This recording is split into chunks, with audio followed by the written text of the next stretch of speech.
Okay, so this is the project, and I have to add it to my Twitch to-do list as well. Um, and I'll announce it officially here. So guys, I have a new project. I haven't come up with any new project ideas for a very long time.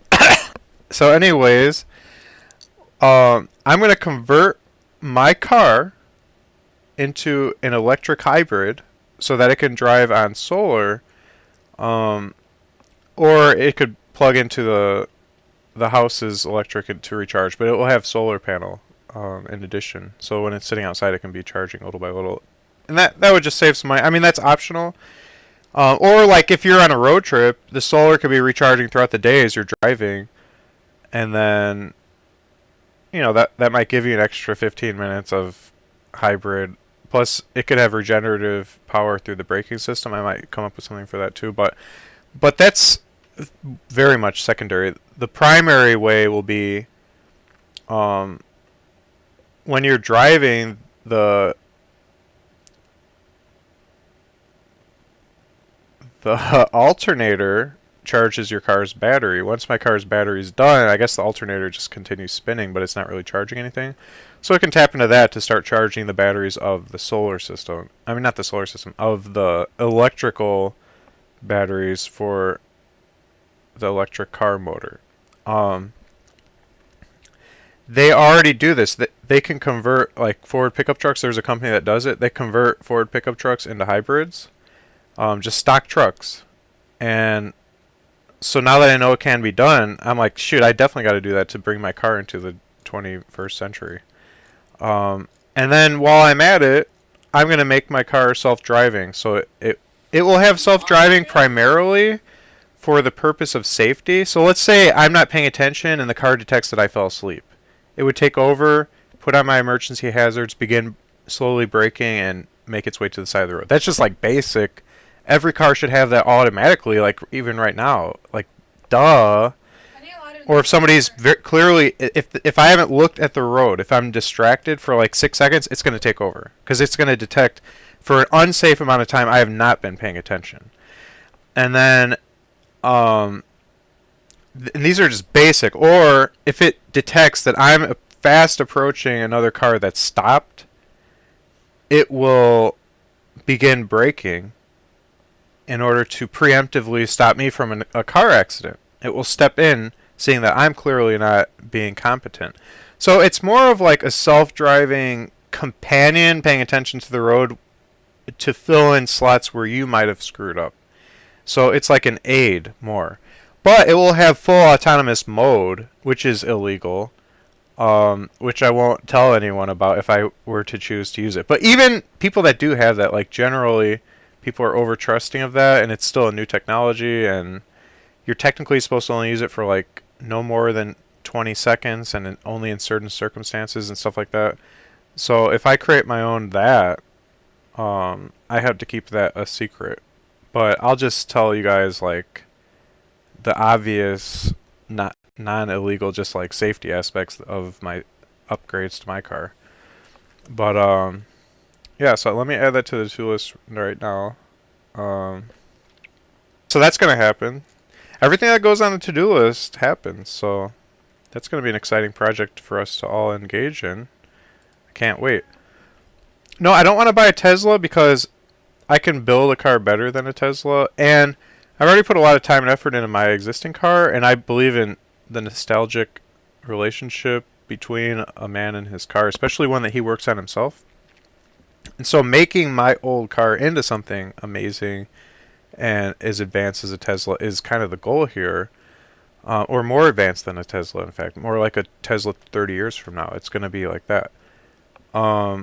Plus, I mean, if you look at Back to the Future, the guy took like a crappy old car and turned it into the DeLorean, and it was a time traveler. So you don't have to buy the latest greatest car to have the latest greatest car. You just have to have the ability to upgrade your old best friend of a car into the latest greatest thing. So that's kind of the approach I'm taking here.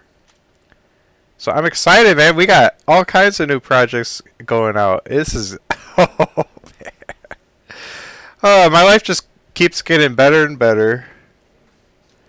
I got the most beautiful woman in the world. got the most exciting projects in the world. Man.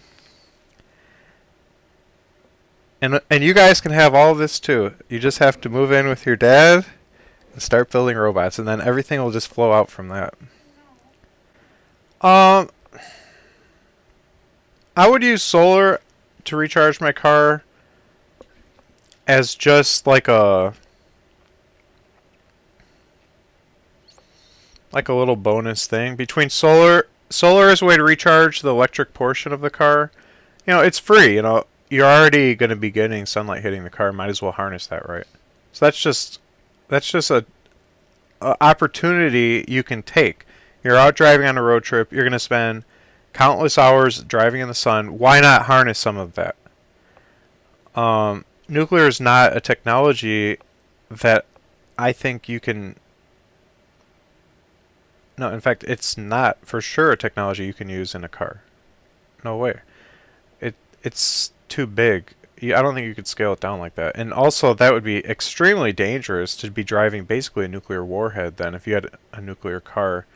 I wouldn't feel safe driving around with that. If I got in a car accident, like a 20-mile square radius of death will and a mushroom cloud would happen. Like, I'm not messing around with nuclear, sorry. No way.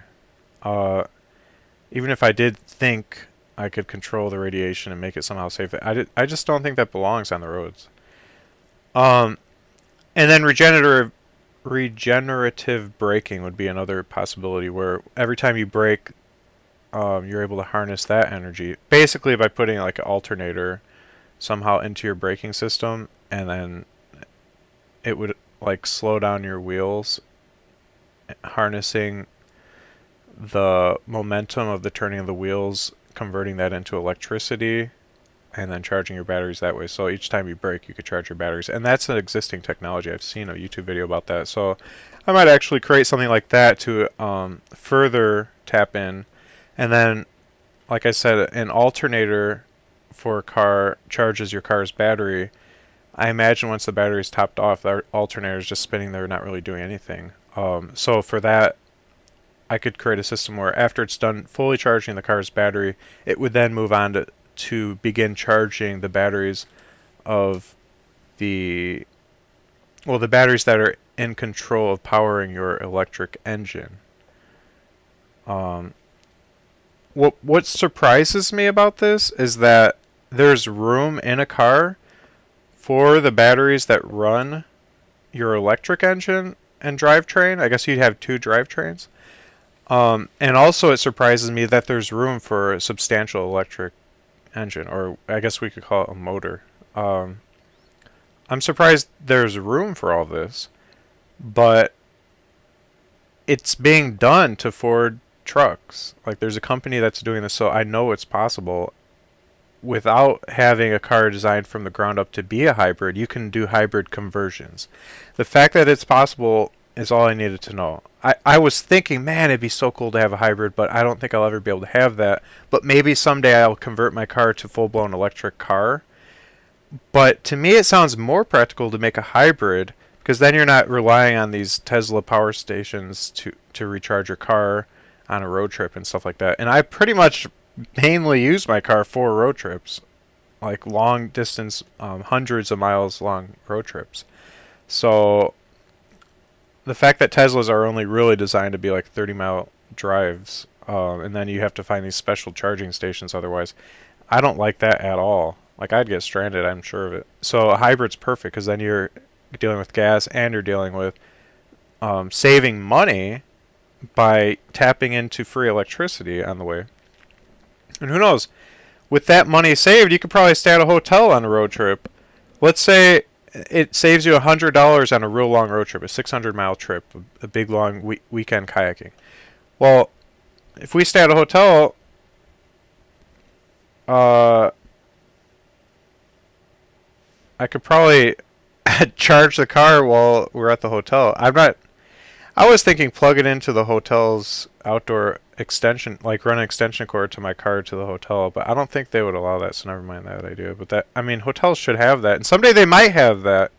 I could picture them having the ability to charge your car while you're staying there. That would be good, especially as electric vehicles come onto the scene more. I think that's going to be like a standard offering that hotels give, like charge your car while you stay overnight at our hotel. Like that seems like a no-brainer. I think that's going to happen anyway. So that will be a possibility. But the fact that I'm saving like $100 in gas, I could then afford to have the hotel for no extra charge over what I would have paid if it were just a straight gas jug guzzling vehicle. So yeah, I think this sounds like a really fun project. I'm excited to do this. I think constantly starting up new projects would be unhealthy unless if you're for sure going to be able to finish them all, which I am. So that's kind of the difference here. It would be unhealthy if I were constantly starting projects that I have no intention of finishing or lack the capabilities of finishing. But because I can easily finish all of these projects I've announced, it's totally healthy to do so. And like I said, there's always going to be the option to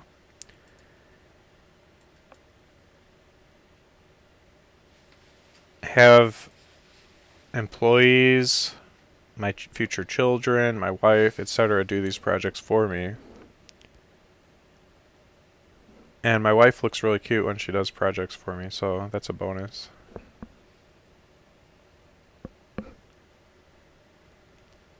We cleaned up my canopy tarp, and we listened to music while we worked together, and she looked very cute. So, yeah, maybe I'll have her build my hybrid car. She's a smart cookie. She'll figure it out. I'm a smart cookie. See? She just admitted she is a smart cookie. I'm a smart cookie. So let me go ahead and add this to my Twitch to-do list as well. I don't think it's in there. It seems like such an obvious project. I can't believe I haven't already